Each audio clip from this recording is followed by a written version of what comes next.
На ова место синоќа околу 19 часот се случи сообраќајната несреќа. Ова е магистралниот пат Кочани-Штип, место викано Гладно поле.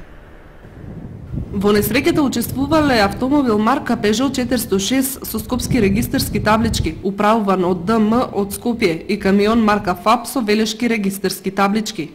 До судирот, според првичните информации од увидната екипа на полицијата, дошло од како возачот на автомобилот во критичниот момент од засека непознати причини преминал на спротивната лента од коловозот и удрил во камионот што доаѓал од спротивниот правец, здобивајќи се со тешки телесни повреди.